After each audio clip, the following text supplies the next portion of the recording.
Deixa eu só subir aqui e a gente toca o pau. Voltou? Tudo ok? Tudo prontinho? Esse é o podcast que começa sem vinheta, é o podcast que a gente deixa do jeito que vai, porque o nome do podcast é Backstage. Então, tipo, sempre pra existir um palco, existe, vamos dizer, as costas dele, né? E aí tá tudo certinho, Herve? Uma das coisas que a gente determinou criar o podcast não é somente uma monetização, vou tirar esse celular daqui, nem nada. A gente resolveu criar porque tem muita gente criando o podcast por monetizar, por crescer, por um produto. A gente viu que precisa ser falado sobre o que acontece por trás das câmeras, por trás de uma construção audiovisual, por trás de um mercado. O mercado digital está crescendo, todo mundo fica meio perdido, não sabe do que está falando, e eles confundem lançamento com mercado digital. Sim. E lançamento é só uma forma de venda. Mercado digital é tudo que você pega do offline e vai digitalizar e colocar em um formato ou de vídeo, ou de fotografia, ou de arte, ou do que for, mas que ele tem uma escala maior e não é aquela coisa física que está ali porta a porta, né? E nessa caminhada toda eu tive o prazer de conhecer e trabalhar com o Serginho, com o nome de amigo, né? E foi muito top essa convivência, porque assim como o Lúcio gravou também um episódio, eu falei que não era sobre o profissional, era sobre a mentalidade. Sim. Era sobre a entrega, a confiança, era sobre esse lado que não vai no orçamento, né? Exatamente. Porque a luz, o cabo, toda essa coisa vai no orçamento, mas é o que vai fora do orçamento que faz a diferença. Então é um prazer ter você aqui. É um prazer ter o Serginho aqui gravando com a gente. Eu creio que daqui a 1, 2, 10 anos ou meses também, muitas pessoas vão agradecer muito por ter tido esse podcast, esse momento aqui com você, Serginho. Sim. Então se apresenta, fala quem é o Serginho, quantos anos de profissão e como começou nesse caminho que hoje não falo só o sustento, mas é o que realiza muitos objetivos de você, seu e da sua família, né? Exatamente. Meu nome é Sérgio, conhecido no meu ramo cinematográfico como Serginho Andorinha, que nós temos outros Serginhos. Essa é o que faz a separação. Comecei faz 26 anos. Na época eu comecei como motorista de caminhão. E muitos falaram para mim, na época, eu tinha uma mente muito fechada, por falta de entendimento, falta de conhecimento, de eu não sair do caminhão, continuar como motorista. Eu ganhava bem na época até. E me apareceu um dos rapazes, um dos profissionais, falou: Serginho, não é aí que se ganha dinheiro, é aqui no set, é dentro do estúdio. Mas foi uns 15 que falaram para mim, não sai do caminhão. E um falou para mim, sai do caminhão. Eu observei, eu falei, rapaz, esse foi o mais sincero. E eu saí do caminhão. Na época, eu me recordo muito bem que um segundo assistente ou ajudante ganhava R$60 por dia. Hoje é equivalente a 80, R$120. E eu comecei a ganhar R$30, porque Sim. não conhecia nada. Aí eu olhei e falei, rapaz, vou me profissionalizar. Vou ganhar 60. Aí me tornei um terceiro assistente, R$60. Aí eu olhei, o segundo assistente ganhava 90. Aí eu falei, rapaz, vou me tornar um segundo assistente. Só que isso assim, para se tornar o terceiro assistente foi 6 meses. Sim. Para se tornar segundo foi 1 ano. Por causa do conhecimento. Era o que fazia diferença entre os profissionais. Mas não era só um conhecimento técnico, era um conhecimento de paz, que o seu superior sentia na hora de delegar para você uma função. Ele delegava e ele não se preocupava. Então isso, ele tinha um sentimento de paz. E eu me tornei 1 ano e meio depois já segundo assistente. Só que eu olhei para o primeiro assistente ganhava R$120. Aí eu virei e falei, não, vou me tornar um primeiro assistente. Mais 1 ano de conhecimento. Aí fui, me tornei. Para mim ganhar igual um primeiro assistente, demorou mais 6 meses ainda. Fazia as funções, mas eles não tinham confiança. E aí eu me tornei. Aí quando eu me tornei o primeiro assistente, eu fiquei 3 anos e meio só como primeiro assistente. a coordenadora, um outro profissional da minha área viram que eu tinha potencial. E eles resolveram investir em mim. Aí eu não queria me tornar um chefe de elétrica, de iluminação, técnico de iluminação, porque eu trabalhava com muitos profissionais e eu ganhava mais do que trabalhando só de eletricista. Aí eu virei e falei, não quero. Aí 2 dos profissionais gostavam tanto de mim que eles marcavam os trabalhos, faziam a lista de equipamento e chegava no dia eles não apareciam. Aí eu era obrigado a assumir a postura deles. Sim. E o segundo se tornava primeiro e assim. E aí eu comecei a me tornar eletricista, contra a minha vontade. Mal sabia eu que eles estavam querendo o meu bem, que eu mesmo não enxergava, por causa da mente fechada. Aí foi aonde a coordenação sentou comigo, a dona da produtoras, os eletricistas da época, e foi abrindo minha mente. Não, Sérgio, assim, você é um ótimo profissional, você é assim, só que você tem medo. E você não pode ter medo. Você nasceu para ser líder e você tem que ser líder. E a gente vai trabalhar nisso. E eles começaram a trabalhar mentalmente em mim. Automaticamente me recomendaram, na época, umas revistas para estar lendo. E essa revista ampliou a minha mente como técnico iluminador, a qual me tornei, na época, gaffer. E como gaffer, aprendi a liderar a equipe. Mas mesmo eu liderando uma equipe, eu tinha um problema muito sério com os meus profissionais. Porque eles tinham cada uma limitação. Só que eu não enxergava essa limitação. Quando os meus superiores me passavam serviço, eles tinham tranquilidade que eu sabia executar. Só que eu não tinha essa tranquilidade com os profissionais que eu tinha. Porque coisas do primeiro assistente eu passava para o segundo. E o segundo não sabia dominar a área do primeiro.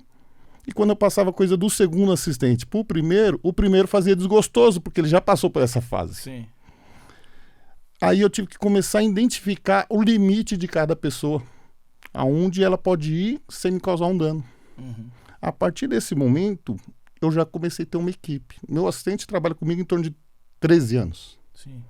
O segundo assistente, 8 anos. O outro segundo assistente está há 3 anos. Sim.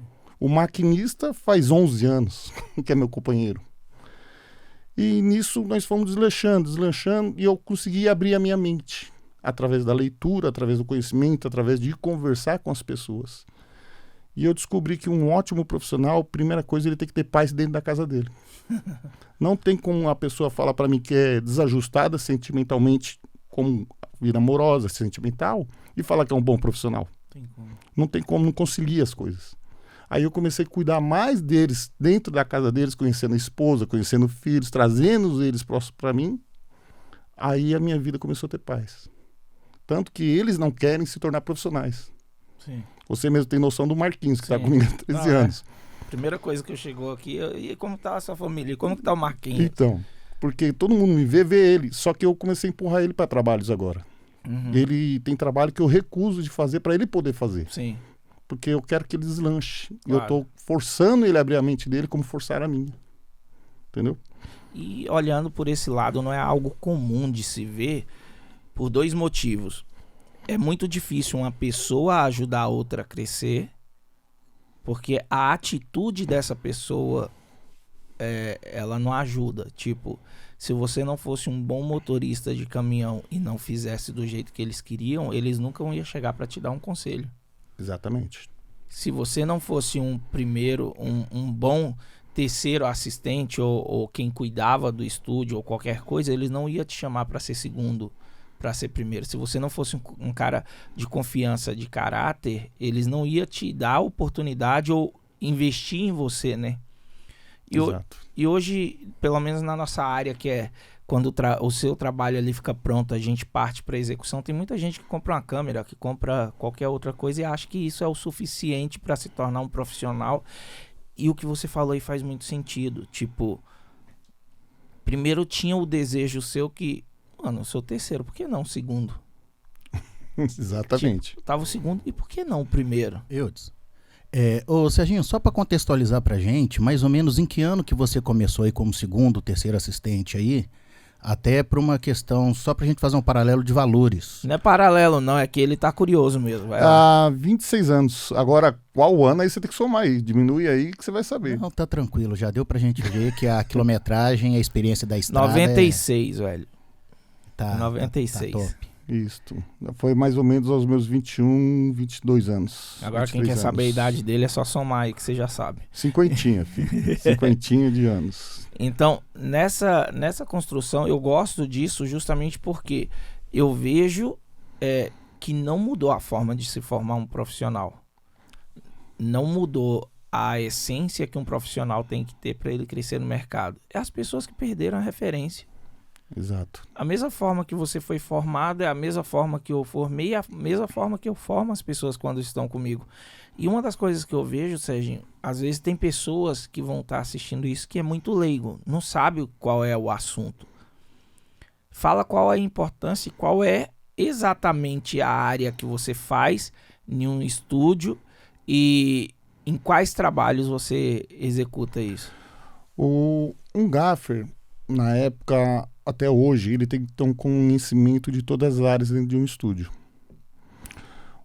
Tudo se começa assim. Alguém tem uma ideia para publicar um lanche. Vamos fazer uma execução de um lanche. Vamos filmar um lanche de tal maneira. Ok. Aí chama a agência elabora como vai ser feito o comercial. Aí a agência chama um diretor de cena. Ele fala, poxa, esse lanche vamos fazer dentro de uma casa antiga do 1900. Ok, aí ele chama um fotógrafo. O fotógrafo tem que imaginar como montar a luz numa casa de 1900. Só que sem ter muitos refletores modernos, porque em 1900 era lampião. Sim, a luz é diferente, a luz Exatamente. Aí tem que chamar o diretor de arte para ele mobiliar uma casa semelhante a 1900. Só que em 1900 não tinha nem retrato. Então parte tudo da imaginação e de um projeto elaborado dentro da mente nossa. Aí o fotógrafo chama o eletricista, que é o meu caso. Aí ele fala, olha, eu quero montar uma luz assim, assim, assim, só que não pode demonstrar que tem refletor, mas tem que ter um luar. Em cima da mesa vai ter um lampião e tem que iluminar a luz, o rosto da pessoa. O lampião não ilumina o rosto de uma pessoa. Uhum. Então a gente tem que entrar com um refletor semelhante, numa potência igual, para chegar a entregar um objetivo bonito de imagem, de cores, porque as cores, ela acrescenta, enriquece o ambiente. Se você for fazer um filme de computador moderno, mas num restaurante à luz de vela, não rola. Não vai. Tem uma mistura ali de Então temperatura. existe uma sequência, existe uma lógica. E nisso eu elaboro. Aí a minha parte fica de execução. Eu vou, visito o local, o fotógrafo passa o que ele deseja e eu imagino como executar todo o trabalho. Aí eu passo para o maquinista, que é o responsável sobre pendurar as coisas, fixações. E quando chega no dia, a gente executa o trabalho dentro de um determinado horário. Jamais eu posso passar aquele horário. A média é 2 a 3 horas. Sim. O primeiro set eu tenho que entregar pronto. O segundo set, quando ele sai, eu tenho 20 a 25 minutos de ajuste do segundo set. O terceiro set também. E assim por diante. E nisso eu tenho que contar com a execução do maquinista, que seja muito bem feita, para que eu não tenha problema. Sim. A execução dos que estão abaixo dele, assim, ou ao lado dele, né? Para não afetar ninguém profissionalmente, porque nem está acima e abaixo, somente ao lado. E assim a minha equipe, conforme vai sendo executado. Agora mesmo vou executar um trabalho que eu tenho em média de 15 minutos. Sim. É algo assim pra gente surreal. Eu tenho um set montado em 15 minutos, mas vai ter que se ter. Então a gente trabalha em cima da superação. Porque na maioria das vezes o lugar é locado por hora, por diária. E por aquela 10 horas. Os profissionais estão ali por hora. Também. O ator também. Então tudo é calculado em cima de horas e já vem com roteiro, já vem com quantas cenas vão ser. E isso torna um projeto com um valor mais alto e automaticamente com muito mais profissionais no set. E essa clareza de execução, ela é importante, né? Porque senão, se um perde ali o time, já vai prejudicando todo o processo. Todo o processo. Porque, se analisar assim, se eu atrasar um set de filmagem 1 hora por falta de um equipamento, ou que eu não consegui concluir o objetivo, estamos falando brincando de R$30 mil, colocando uma equipe de 80 pessoas. Sim. E é engraçado você falar em valores, Serginho, porque a maioria das pessoas sonham em ganhar muito, mas elas não preocupam em construir ou entregar algo à altura para participar de projetos assim. Tem muitas pessoas do outro lado que vai falar 30 mil e vai achar que ela vai ganhar 30 mil. Não, é um conjunto de 80 pessoas que somam 1 hora, 2 horas, 3 horas. Sim, e nessa construção também tem uma coisa que a pessoa, por colocar uma luz, tipo, eu aprendi muito vendo você trabalhar nos projetos que nós fizemos. Tanto é que quando chegou aqui, eu olhei para um canto, olhei para o outro, eu fico assim, o que ele faria, o que os outros fazem. E aí eu comecei a trabalhar, fechando um pouco e tudo com a equipe. A nossa equipe, só de ver vocês trabalhando, ela aprendeu. Sim, sim. Esse é o objetivo, porque o conhecimento, ele não pode ser retido. Sim. O conhecimento, e para a minha vida ter uma validade, isso minha opinião, para a minha vida ter uma validade e uma marca, eu tenho que produzir profissionais. Sim. Eu tenho que produzir pessoas melhores. Uhum. Então, quando uma pessoa chega até perto de mim, ela tem que saber que eu estou transmitindo paz, alegria, harmonia e não discussão e afeto e contridas. Sim. Entendeu? E foi uma coisa interessante que quando a gente começou a falar sobre isso, você nunca foi de se privar de informações, tipo, ou de não dar. Sempre é um jogo limpo, né? Tipo, Serginho, eu tô com esse projeto, eu tô com um problema assim, eu não sei como resolver, o diretor quer isso, mas não dá pra ser isso, o que a gente vai fazer aqui dentro? Exatamente. E era uma construção. Hoje a gente vê muito uma guerra. Não, espera aí, deixa eu ver. Não, tá me enrolando, não funciona, não, tá caro. E não é um cara, é uma composição do que você cria. E eu vejo que a iluminação, quando você planeja bem o cenário, você tá ganhando um brand. Sua marca tá crescendo com aquilo. Exatamente. Imagina um anúncio que a cor tá toda avacalhada, que a iluminação não tá boa, o cara vai olhar e falar, coisa estranha, mano. Isso daí não parece 1900 nem a pau. Exato. Mas eu vi que tudo aí tá vinculado, o que você falou do cuidar da casa, do cuidar da mente da pessoa tá bem. E aqui eu creio que a gente vai ter um podcast ou uma mesa redonda pra gente pegar um projeto, destrinchar ou construir um projeto do zero só pra mostrar tecnicamente. Pra pessoa entender do outro lado e falar, caramba, mas eu creio que o crescimento tá na mentalidade. É o principal. Sem abrir a mente, se você não conseguir compreender as coisas básicas, eu costumo falar alicerces. Meu edifício ele tem vários alicerces. Tem a relação com a minha esposa, tem a relação com os meus filhos, tem a relação com os profissionais que trabalham comigo, que são meus amigos. Eu não trabalho com gente chata, parei de trabalhar. Porque eu vi que me prejudicou uma certa época, que eu cheguei até a entrar em depressão, porque eu fiz parte da primeira linha e a cobrança era muito alta desnecessariamente. Sim. E eu começou a me consumir internamente. Aí eu vi que aquilo me prejudicou, até como caráter, como pessoa. Então o que eu fiz? Eu peguei e falei, vou parar de trabalhar com gente chata. Não trabalho mais com esse. Isso são meus superiores que me chamam para trabalhar. Sim. Não trabalho mais com aquele, tal. Hoje eu tenho poucos fotógrafos que eu trabalho, mas todos são meus amigos. Sim. Eu não trabalho, eu me divirto no meu trabalho. Eu vou e tenho amigos. Ontem sentei com os meus assistentes, fiquei 3 horas batendo papo, conversando sobre várias coisas. Foi a coisa mais linda, mais gostosa. Eles voltaram para trabalhar mais felizes. Sim. Hoje o dono da produtora mandou mensagem agradecendo pelo ambiente leve de trabalho. Que não é comum, né? Não. E ele ficou surpreso, porque todo o trabalho que ele faz era problemático, Sim. dificultoso. Com a gente, não faz minha parte ajudar no traveling, um exemplo. Mas o maquinista estava lá, os assistentes estavam ocupados em outro lugar, eu ia ajudar no traveling. Porque eu não fico só na minha área. Era o que acontecia com a gente. Às vezes você estava ajudando a gente na cenografia. Exatamente. Tava falando, ó, isso vai dar errado, deixa eu ajustar daqui. Entendeu? Deixa eu ver na câmera como que tá ficando a cor, porque, tipo, e o seu trabalho estava feito. Pode falar. Tanto que, daquela vez lá, o que aconteceu? Precisava de ajuda no piso. Os 2 assistentes foram ajudar a colocar piso. Sim. Aí eu vi que precisava varrer, mas não tinha como ninguém varrer, porque todo mundo estava ocupado no piso, que estava dificultoso. Aí eu peguei a vassoura e fui varrer. Você entendeu? Porque a gente vê que é um conjunto e não uma prioridade. Mas hoje as pessoas estão muito focadas só nas suas profissões. Estão esquecendo de viver uma vida gostosa. Sim. E eu vejo que aí tem um buraco nessa comunicação, que é o seguinte: você só dá conta de viver tranquilo e fazer isso quando você está seguro do seu profissional, da sua execução. Com certeza. Quando você prometeu algo que realmente você sabe que você vai conseguir entregar. Quando você coloca os limites nas coisas. Não é limite de falar para o cliente, eu não vou fazer isso e aquilo. Não, é o limite de falar, cara, isso pode dar problema se você for por esse caminho. Exatamente. Vamos por esse.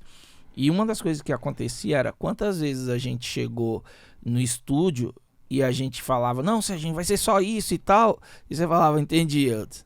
Aí chegava lá, não, mas eu trouxe umas coisinhas a mais. E as coisinhas a mais eram os problemas que dava. Então, e esses problemas a mais, muitas vezes você não cobrou isso da gente. Não. E eu lembro de um projeto que a gente foi fazer, Serginho, que a pessoa falou assim, fizemos um projeto muito grande, uma construção muito grande, e a pessoa falou assim, os únicos fornecedores que eu não tenho confiança é o Serginho e o Paulinho, porque eu não conheço e tal, tal. Aí eu falei, os únicos que eu tenho confiança é o Serginho e o Paulinho. E tipo, tanto é que os prazos foram cumpridos, entregue antes da hora, justamente porque a sua visão, ela batia muito com a da gente. E isso acontecia porque quando você falava, quando o Paulinho fala, quando o Lúcio da Hellbot fala, eu sinto segurança, mas não a segurança de vocês é homem de palavra, é na execução, é tranquilo. Você não vê correria. Você não vê atropelo, você vê a pessoa preocupada com o nosso trabalho. Tipo, você sai do set, o set é leve, não é aquela coisa...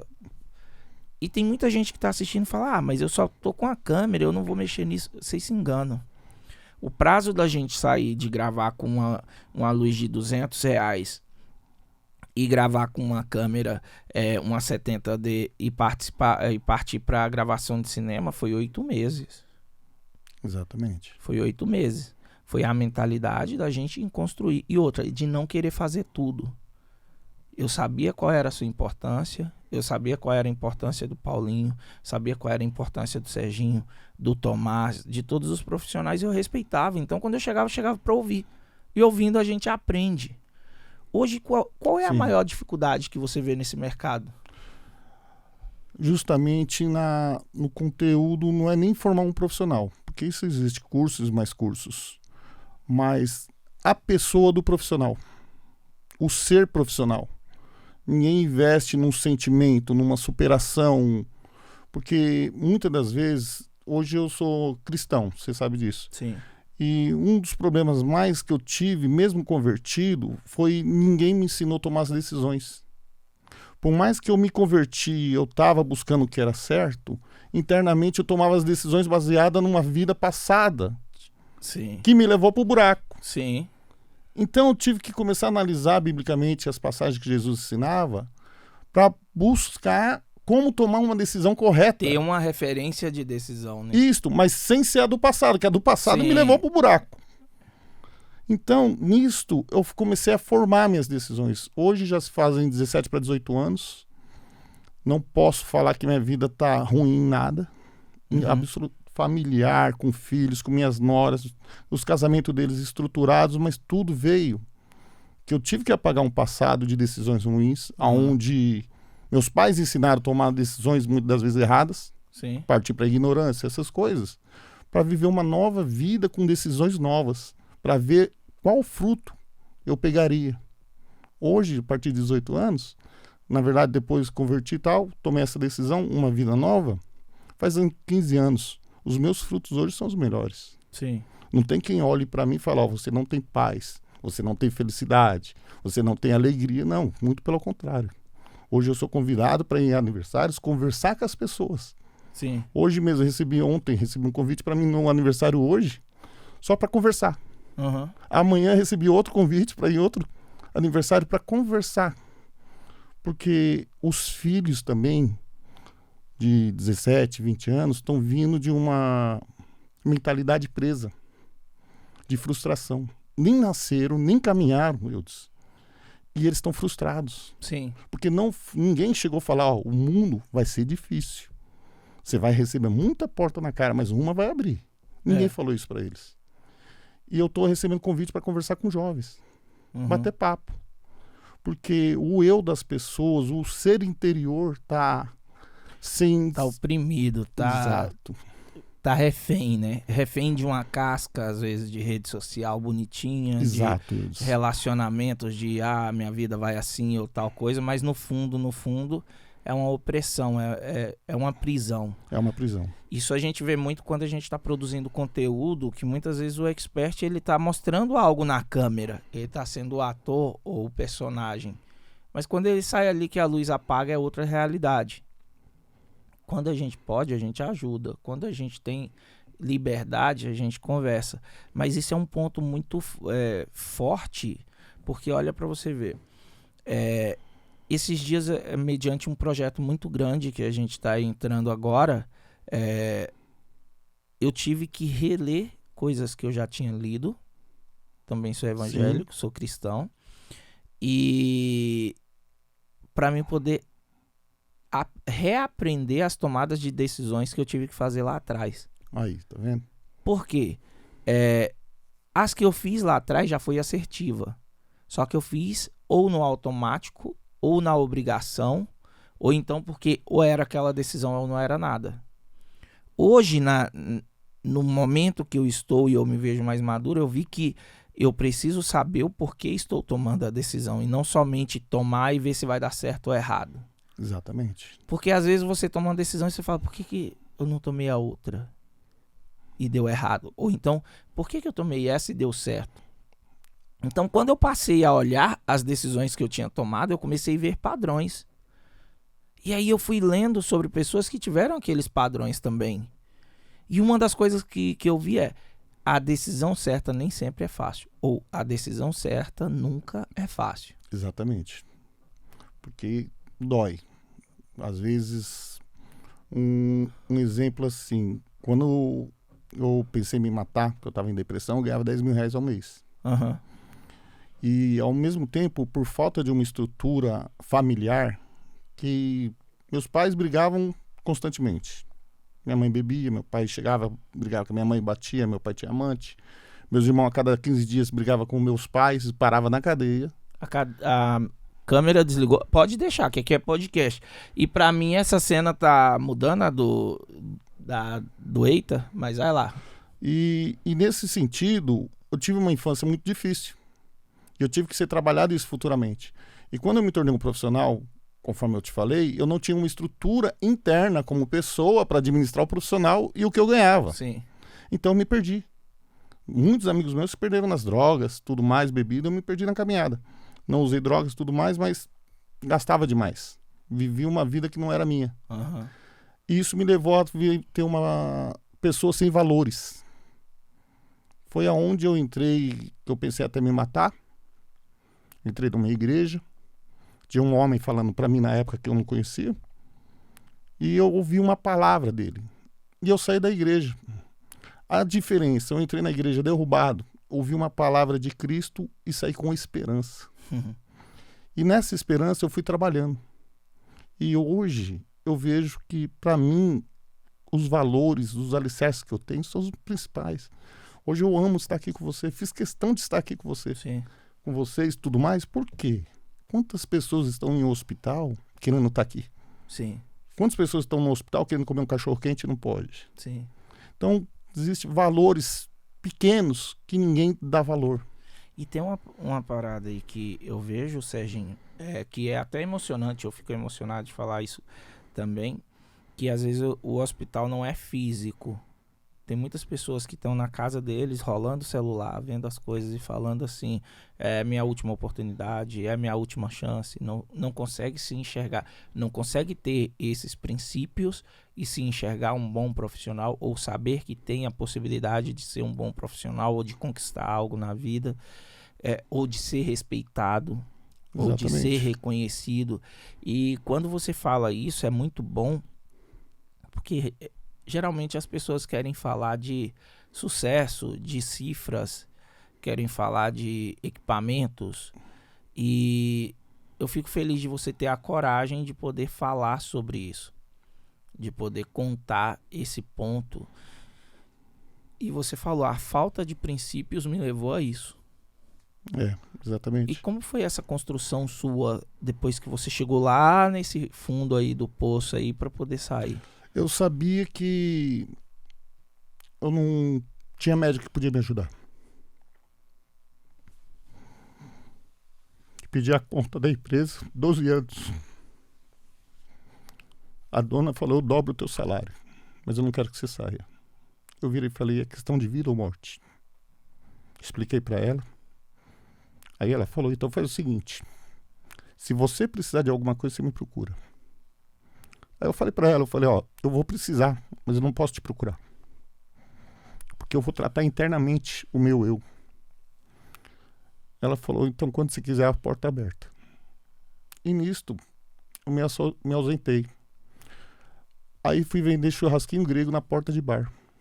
Isso depois de você ter tido já toda essa construção, já ser um profissional reconhecido, já conhecer o mercado Aí inteiro. era um processo, eu já fazia parte, vamos falar assim, como um tipo de futebol. Tem a terceira linha, a primeira divisão e a segunda divisão. Eu fazia parte da primeira divisão. Sim.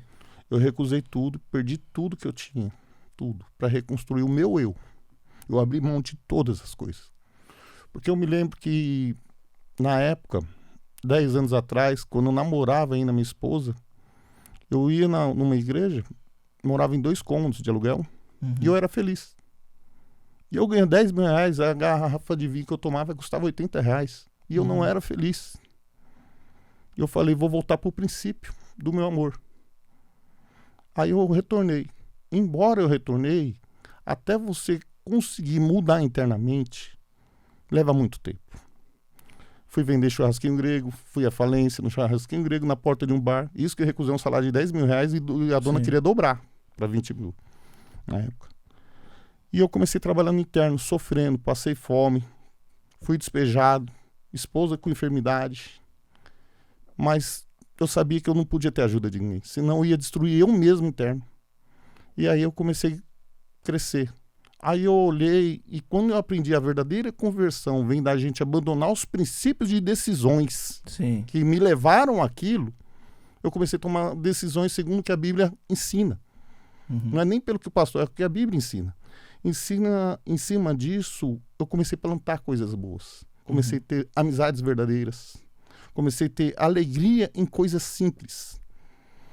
E mesmo na dificuldade, eu preferia estar lá na dificuldade do que ter a vida que eu tinha. E eu comecei a plantar. Hoje, eu colhi tudo que eu plantei. E estou plantando. E todas as minhas decisões, a partir do momento que eu tomei a decisão de mudar o critério de decisões, hoje eu sou o que sou. Mas se eu não tivesse recusado toda a mordomia, todas as coisas que eu tinha de luxo, eu não estaria nem vivo, pra dizer a verdade. Tem muita gente que, quando a gente fala sobre isso, quando você fala sobre isso, ele consegue sentir, mas não consegue identificar. Qual era o sentimento que você tinha lá nesse momento que você estava nessa reconstrução? O sentimento negativo que não te deixava andar, que não te deixava evoluir, que te deixava preso? O tempo. Por mais que eu aprendi a praticar a decisão correta, o tempo precisa vir as situações para você colocar isso em prática. E às vezes você tomava 2, 3 decisões em 15 dias, mas o tempo para você colher isso ia demorar. E eu tinha um foco nisso. E eu passei por quase 4 anos de angústia mesmo, de sofrimento, com a mudança de atitude já. Aí eu comecei a colher.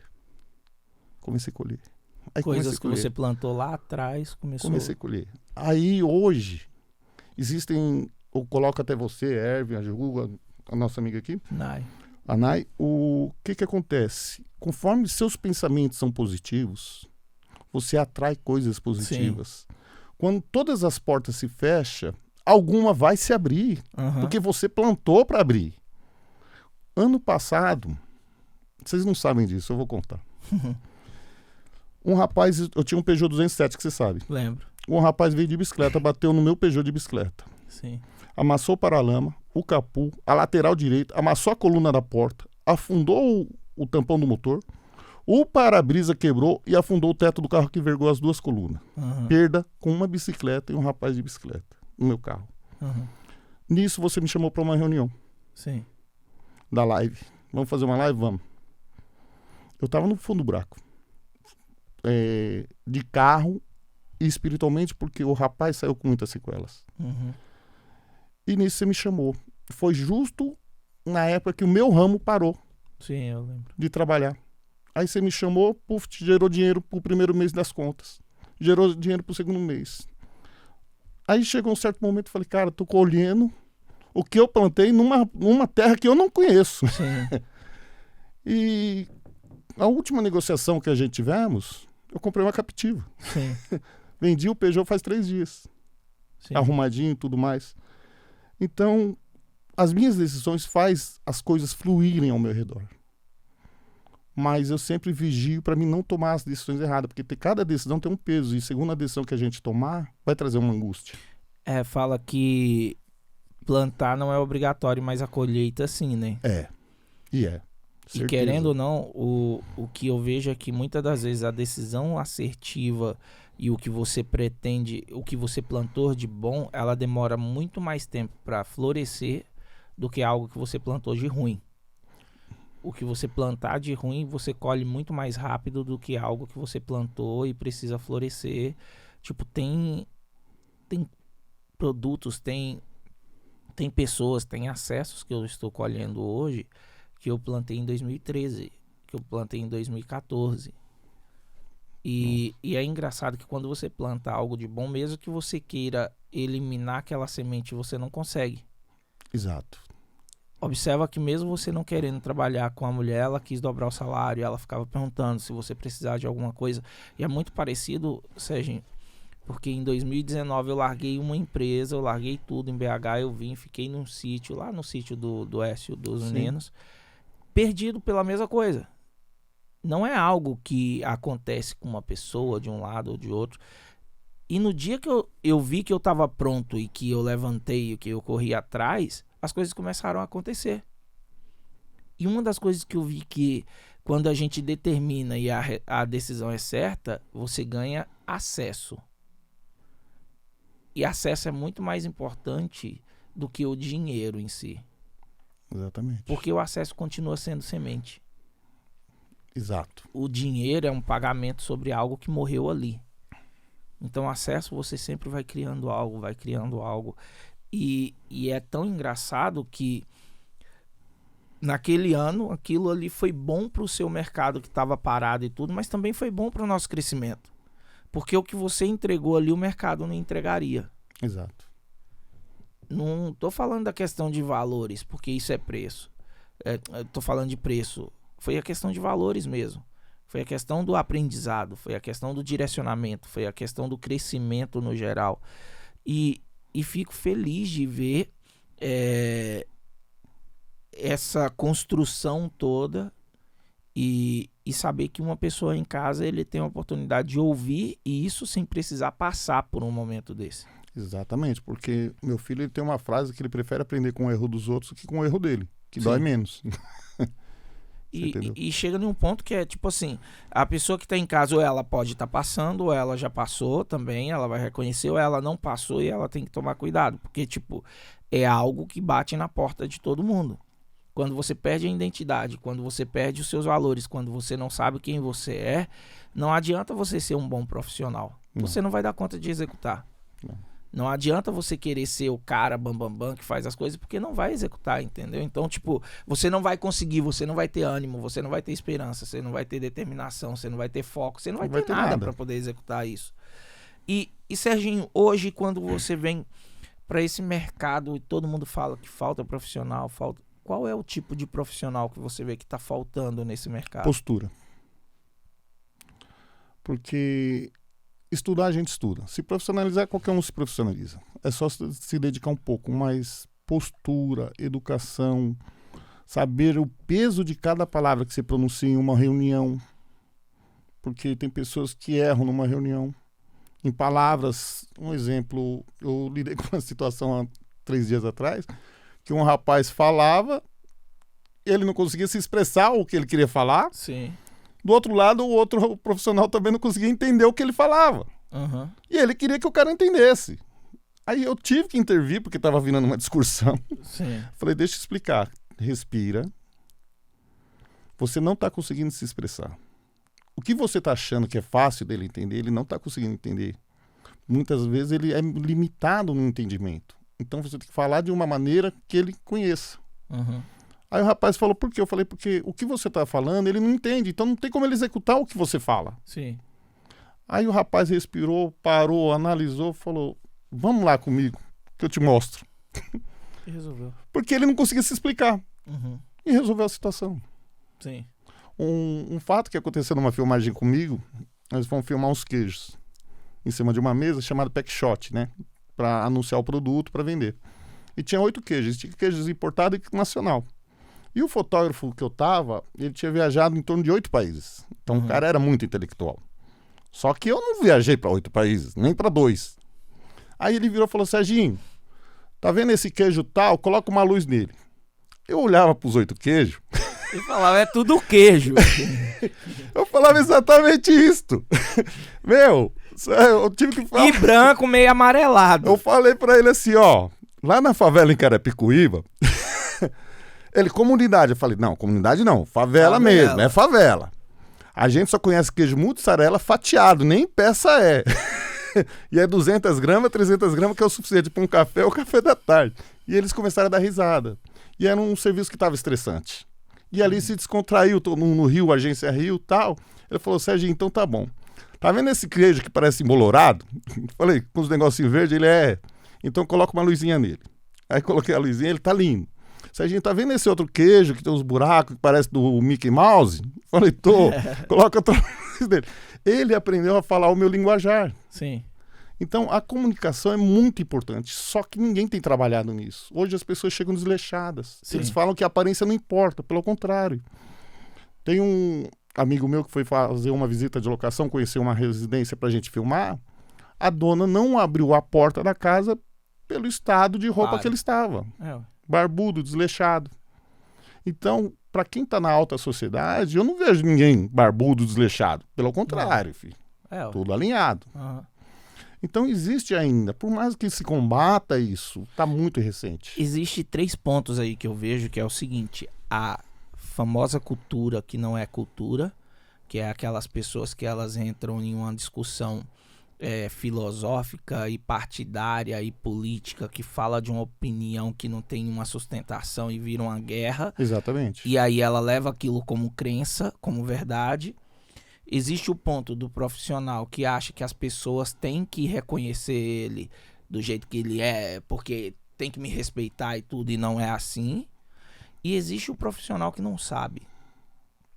E vê todo mundo fazendo desse jeito e vai atrás. Exato. E infelizmente é a maioria do nosso mercado. A postura errada, ela faz parte da maioria do mercado. Isso prejudica um pouco a gente? Prejudica na questão de valorização, na questão de precificação, porque começa a precificar mediante a maioria.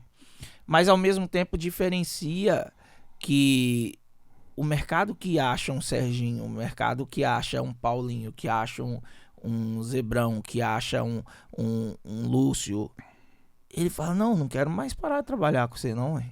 Exatamente. E aí a gente se encontra em um ponto que é o seguinte, tipo, é muito trabalho e poucas horas pra gente poder executar. E aí, me indica fulano, eu não tenho que indicar, porque, tipo assim, falta essa postura, né? Falta esse foco. Serginho, qual é a mensagem que você deixaria para vários Serginhos que estão começando hoje e que tivesse a oportunidade de ouvir você, seja através da internet ou se fosse pessoalmente, qual que seria a mensagem que você deixaria? Primeiramente, para ele valorizar a pessoa dele. Hoje eu lido muito com o trabalho social em comunidade, favela. Eu vou citar um exemplo aqui. 3. E eu peguei pessoas que iam se matar. Eles me ligam, pedem para me cuidar de uma pessoa. E nem igreja eu tenho. Mas aí eu, com amor e carinho, eu vou conversar com a pessoa.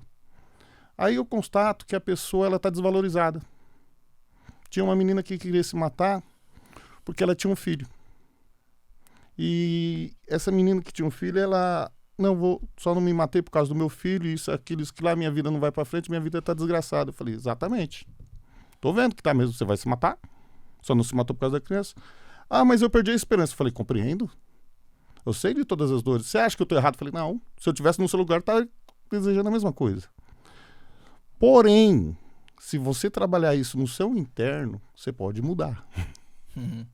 Ele falou, como? Eu falei, primeiro, você não se matou por causa do quê? Do seu filho. É. Então ele não é um peso, ele é uma vitória.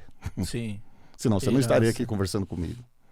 No dia que você aprender a se valorizar, ter valor pelo seu filho, a ter zelo por você, que a menina estava desleixada de beleza, não estava mais se maquiando, não estava mais nada. No dia que você ter zelo por você, alguém vai olhar para você, porque Deus vai preparar essa pessoa para você. Uhum. E conforme você preparar o seu ambiente, você vai atrair coisas boas. Em 20 dias, essa menina arrumou um emprego. Ela deu um up na aparência dela, nas roupas dela, começou a amar mais o filho dela, olhar para o próprio filho com uma diferença que ela não tinha. 1 ano ela noivou, em 2 anos casou. Só que isso foram 3 casos, em 3 comunidades diferentes. Minha maior alegria que tive esses dias, me ligou um assistente que foi meu, pô, faz tempo que a gente não se fala, então eu estava até preocupado com você e tal, né, o Everaldo. Ele falou, tô na África. Falei, o que você tá fazendo na África? Só porque você é negão, você foi pra África? Ele falou, não. Me chamaram aqui para um trabalho e tal, e eu tô aqui há 6 meses. E eu acho que vou ficar mais 6 meses. E ele se tornou um profissional. Que top. E lá tava precisando, convidaram ele. Ele me ligou para me falar aonde ele chegou. Passado 3 dias, me liga um outro produtor, o Paulão. Eu falei, ô Paulão, tudo bem? Tudo, tal, cara, como que você tá? Ele falou, então, tô bem. Tô te ligando para te avisar que acabei de comprar meu apartamento. Que top, né? Tô entrando hoje com a minha esposa. Minha esposa pediu para te ligar para te agradecer. Por quê? Era uma pessoa que era um bom profissional, mas estava derrubada internamente. Quando comecei a trabalhar com ele, comecei a trabalhar dentro dele, ele foi fazer um serviço numa produtora, a produtora olhou e falou, cara, nós precisamos de alguém como você. Um cara com objetivo, com crescimento, que tem um papo, que seja legal como você. Você não quer trabalhar fixo? Ele falou, depende do salário. Ele falou, quanto você quer? O cara virou e falou, 5 mil reais por mês, nós paga. Então tá ganhando 5 mil reais por mês rindo. Você entendeu? Então, o que eu deveria deixar, trabalha primeiro dentro da própria pessoa. E depois do exterior. Sim. Quando você trabalha dentro dos seus sentimentos, você se fortalece. Hoje eu vim com um pensamento interessante que eu estava comprando na minha vida com aquele carrinho antigo que tinha bate-bate. Ele vai, bate num negócio, ele se desvia, bate em outro, se desvia e vai. A minha vida é assim. É uma vida de bate-bate. Eu só não paro. Eu bato, fecho a porta, bato em outro, fecho a porta, mas estou sempre batendo. Sim. E uma se abre. As pessoas buscar a felicidade. Primeiro, reconheça seus alicerces. Meus filhos, eles almoçam comigo todo domingo. Todo domingo. E do meio-dia às 5 horas da tarde, ninguém mexe em celular. Ninguém assiste televisão, nem YouTube. A gente senta, bate papo, brinca, e meu filho fala, eu te amo, pai. Isso foi os valores que eu consegui transmitir para eles. Porque hoje as pessoas são refém da televisão, refém de mídias. E não é ruim você acessar, o ruim é se tornar refém. Sim. Igual você comentou das pessoas que publicam para ter sucesso, né? E as publicações são necessárias, senão não tem como ter um crescimento. Mas as pessoas têm que aplicar. E quem tem o entendimento, a compreensão, tem que ensinar, tem que divulgar. Porque senão a vida vai ficar sem valor. Sabe uma das coisas que eu resolvi e tirei a desculpa do executar o podcast e de improvisar a mesa. De, não tem como chegar em uma cor com Blackmagic, Canon e tá aí. A gente tá fazendo 2 Blackmagic e uma Canon, e ontem tinha uma Sony no meio, e a gente não precisou fazer firula nenhuma. É o desejo, é a vontade de fazer as coisas.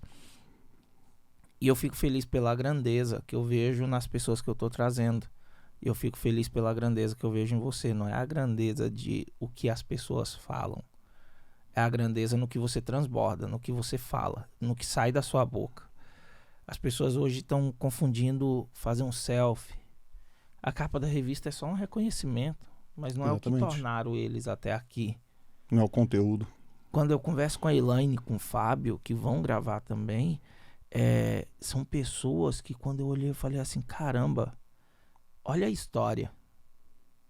Mas olha o que eles falam quando a gente tá junto, olha, eu aprendo. E hoje eu aprendi muito. Em saber que não é só eu, não é só minha equipe, não é só minha família, não é só os livros que eu leio, que tem a mesma mentalidade. E que quanto mais a gente se posiciona, a gente atrai pessoas com o nosso perfil. Exatamente. Não uma balela, não é bora fazer algo aqui para ver se converte, nem nada. Mas eu fico feliz realmente porque eu sei que esse conteúdo tem um valor muito grande. Que independente se a pessoa está começando no audiovisual, se está querendo ser da parte de construir cenários, iluminações, direções de fotografia, o que for, pessoas vão ter os mesmos problemas e vão precisar das mesmas soluções, vão precisar das mesmas bases, vão precisar se conhecer, ter a sua própria identidade antes de trabalhar com a identidade de outras pessoas. E de verdade, mano, foi algo que eu tava conversando com os meninos ontem. Eu vejo muitos projetos terminando, muitos projetos acabando, porque as pessoas não conseguem enxergar o que tava ali dentro. Às vezes vê a capa, mas não vê o conteúdo. E a capa é uma só, o conteúdo tem um monte de página para você ler. Então, quando a gente consegue enxergar esse ponto na gente, a gente consegue enxergar nos outros também. Quando a gente tem a nossa própria identidade, a gente consegue ver a identidade dos outros. Exato. Quando a gente já sofreu, já passou por algo desse jeito, a gente consegue enxergar e ver o sofrimento das outras pessoas. E tá disposto a abrir mão do nosso dia, de horas, de distância, para poder estar e entregar isso de forma gratuita, as pessoas elas têm que começar a valorizar o que elas estão assistindo. Exatamente. Porque às vezes estão assistindo coisas totalmente nada a ver e perdendo ensinamentos e conselho como esses que às vezes tem pai, tem mãe e nunca ouviu isso dos próprios pais, da própria mãe. Então, muito obrigado, mano. Eu fico muito feliz. Eu sei que vai ter um dia que a gente vai falar de construções técnicas e abrir isso daí, vai ser um brinquedo, vai ser uma diversão. Vai, porque é muita coisa. Mas eu creio que o primeiro ponto é isso, é a mentalidade. Você perguntou no início sobre o que vamos falar. Eu te falei, velho, não sei. Mas se tem uma coisa que eu creio é que o Espírito Santo, ele guia. Sempre. Ele sabe o que as pessoas precisam ouvir do outro lado. E quando a gente se posiciona como voz, ele se encarga do resto. Eu falo que eu só tenho que falar aqui e que eu só tenho que executar. Se vai ter sucesso, se as pessoas vão ver, já não tá na minha mão. Você tem ideia, você falou da mesa, da câmera. Cara, com certeza vai ter gente do outro lado assistindo. Pouco importa isso pra eles. Sim. A angústia tá tão oprimindo o coração, ela não consegue ouvir uma palavra de carinho. Esses dias eu tava numa reunião entre amigos, eu virei para um amigo meu e falei, cara, você é muito importante na minha vida. Falei, em toda a minha vida, você sempre esteve do meu lado. O rapaz chorou. Muitas das vezes as pessoas que estão do lado de lá estão ouvindo. E são pessoas sem recursos, pessoas com recursos, pessoas milionárias, bilionárias, mas está com um sentimento oprimido ainda. Uhum. Porque ninguém vira para ela e fala, ó, eu te amo. Igual você me convidou, eu falei, eu faço questão de estar aí. Uhum. Eu já queria te ver mesmo, Sim. só não tive a oportunidade. Então eu vou aí.